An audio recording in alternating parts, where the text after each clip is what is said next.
জয়সার অনুরোধেও টলেনি BCB. Bharat না যাওয়ার বিষয়ে অনড় বাংলাদেশ। সিদ্ধান্ত ছাড়াই শেষ হলো ভার্চুয়াল বৈঠক। বিকল্প খুঁজছে আইসিসি, জানালো সাখাওয়াত।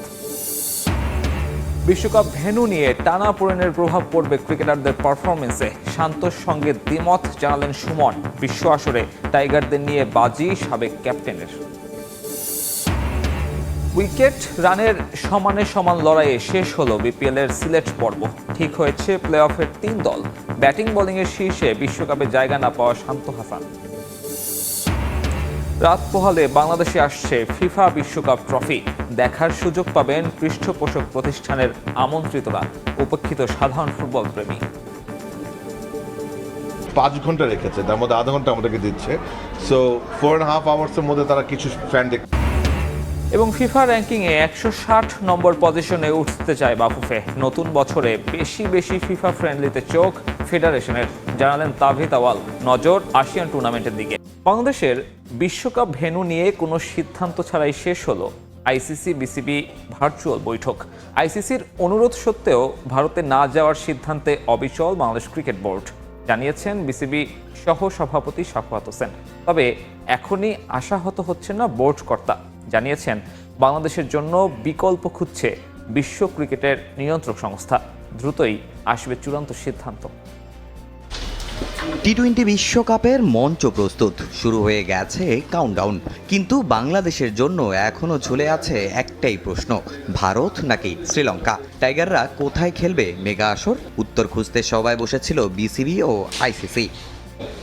বাংলাদেশ ক্রিকেট বোর্ডের পক্ষ থেকে সভাপতি আমিনুল ইসলাম বুলবুলের সঙ্গে 2 সহসভাপতি Sakhawat Hossain, Faruque Ahmed, cricket operations chairman Nazmul Abedin Fahim এবং প্রধান নির্বাহী নিজাম উদ্দিন চৌধুরী সুজন অংশ নেন সভায়। ভার্চুয়ালি যুক্ত হয় আইসিসি কর্তারাও। লম্বা সময় ধরে চলে এ বৈঠক। আইসিসির অনুরোধ, টুর্নামেন্টের সূচি ইতিমধ্যে ঘোষণা হওয়ায় বাংলাদেশের সিদ্ধান্ত পুনর্বিবেচনার। তবে নিরাপত্তা ইস্যুতে বিসিবির অবস্থান অপরিবর্তিত। কোনো অবস্থাতেই ভারত যাবে না লিটন বাহিনী। বিশ্বকাপ খেলতে চায় শ্রীলঙ্কায়। কয়েক ঘন্টার বৈঠক শেষ হয় কোনো সিদ্ধান্ত ছাড়াই। পরে অনেকটা তড়িঘড়ি করেই বিসিবি ছাড়েন সভাপতি আমিনুল ইসলাম বুলবুল। হননি গণমাধ্যমের মুখোমুখি। তবে যাওয়ার আগে আসার কথা শুনিয়ে গেছেন সহসভাপতি সাখাওয়াত হোসেন। আমরা আমাদের স্ট্যান্ড থেকে এক ইঞ্চিও নড়বো না, মানে ইন্ডিয়াতে আমরা যাবো না। তা আমরা আমাদের কথা বলেছি এবং তারা অল্টারনেটিভ খেয়াল করছে এবং আলোচনার পথ ওপেন আছে আর কি। বাংলাদেশ পজিটিভ অবস্থানে আছে, অবশ্যই পজিটিভ অবস্থানে। সময় তো আর বেশি নাই, তাহলে দেখি দ্রুত এর মধ্যেই ব্যবস্থা হবে আর কি। আর আলোচনা শুরু হলো, তো ডায়ালগ শুরু হলো, দেখি কি হয়। বাট আমরা আমাদের অবস্থানে আমরা স্ট্যান্ড করেছি। বিশ্বকাপের বাকি নেই 1 মাসও। কথা ছিল আজই আসতে পারে চূড়ান্ত সিদ্ধান্ত। তবে সে সময়টা আরও পিছিয়েছে। যদিও খুব শিগগিরই সিদ্ধান্ত নিতে হবে বিসিবি ও আইসিসিকে। এখন দেখার অপেক্ষায় শেষ পর্যন্ত সিদ্ধান্তটা কোন দিকে যায়। অনিশ্চিত বিশ্বকাপের আগে চিন্তার কারণ বাংলাদেশের ব্যাটিং ইউনিট। বিপিএলে ব্যাট হাতে বাজে সময় কাটাচ্ছেন স্কোয়াডে থাকা টপ অর্ডারের অধিকাংশ ক্রিকেটার।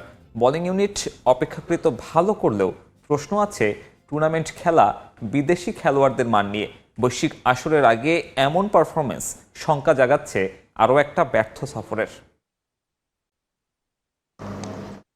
ভারত বাংলাদেশের কূটনৈতিক দ্বন্দ্বে চাপা পড়ে গেছে টি-20 বিশ্বকাপের প্রস্তুতি। আরও একটা বৈশ্বিক আসর অতীত বদলাতে কতটুকু প্রস্তুত লিটন দাসের দল?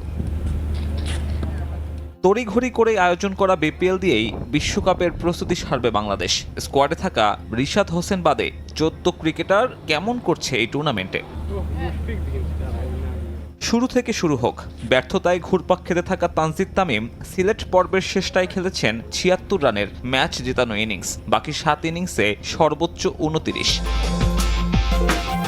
ক্যারিয়ারের মধুচন্দ্রিমা পার করে ফেলেছেন কিনা নিশ্চিত নয়। তবে সাইফ হাসানের ফর্ম আপাতত সবথেকে বড় চিন্তার কারণ ম্যানেজমেন্টের জন্য। শুধু বিপিএল নয়, এর আগে 2 টি-20 সিরিজেও একই চিত্র ছিল এই ওপেনারের।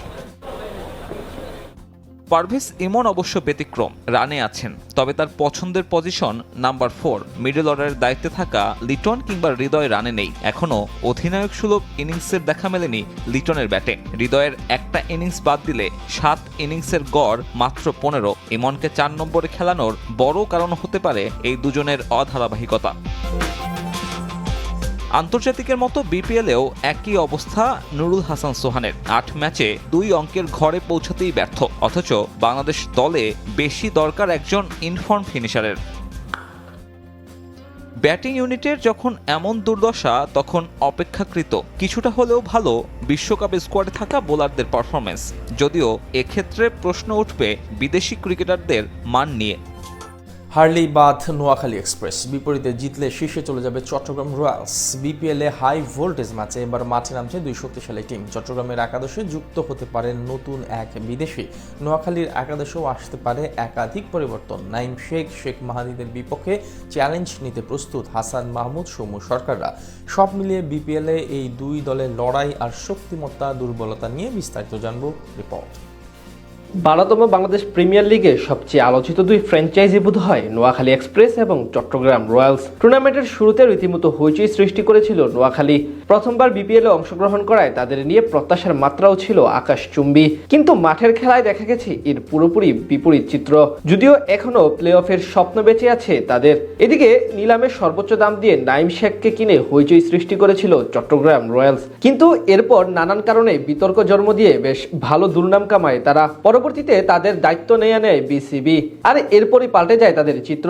মাঠের খেলায় এখন অবধি সবচেয়ে সফল ফ্র্যাঞ্চাইজি ধরা হয় তাদের। আসলে এখন পর্যন্ত ৭ ম্যাচ খেলে ৫টি জিতে ১০ পয়েন্ট নিয়ে টেবিলের দ্বিতীয় স্থানে আছে চট্টগ্রাম। এই ম্যাচ জিতলে তাদের সুযোগ থাকবে শীর্ষস্থানে ওঠার। এই ম্যাচের আগে চট্টগ্রামের জন্য বড় দুঃসংবাদ হলো দুর্দান্ত ফর্মে থাকা অ্যাডাম রসিংটনের ইনজুরি। হাতে ব্যথা নিয়ে নিজ দেশে চলে গেছেন এখন পর্যন্ত টুর্নামেন্টের তৃতীয় সর্বোচ্চ রান সংগ্রাহক এই ব্যাটার। তবে তার জায়গায় পাকিস্তান ওপেনার মোহাম্মদ হারিসের অন্তর্ভুক্তি শক্তি বাড়াবে চট্টগ্রামের। এছাড়া মোহাম্মদ নাইম শেখও হতে পারেন তাদের ট্রাম্প কার্ড। মিডল অর্ডারে মাহমুদুল হাসান জয়ের ফর্মে ফেরা বেশ স্বস্তি তাদের জন্য। তবে এদিক থেকে নোয়াখালী এক্সপ্রেস খানিকটা এগিয়ে থাকবে তাদের চেয়ে। স্পিন বিভাগে অবশ্য আসলের সবচেয়ে শক্তিশালী দল চট্টগ্রাম। অধিনায়ক শেখ মাহাদি হাসানের সাথে তানভীর ইসলাম দুজনই আছেন দুর্দান্ত ফর্মে। সেটা চিন্তার কারণ হতে পারে প্রতিপক্ষের জন্য। তার পাশাপাশি আসলে ৭ ম্যাচে ১৪ উইকেট নেওয়া শরীফুল ইসলামও ম্যাচ উইনার হওয়ার সামর্থ্য রাখেন। সেদিক থেকে এগিয়ে থাকার কথা ফ্র্যাঞ্চাইজিটির। তবে শেষ ২ ম্যাচে রংপুর রাইডার্স ও ঢাকা ক্যাপিটালসের মতো প্রতিপক্ষকে হারিয়ে বেশ ভালো ছন্দে আছে নোয়াখালী এক্সপ্রেস।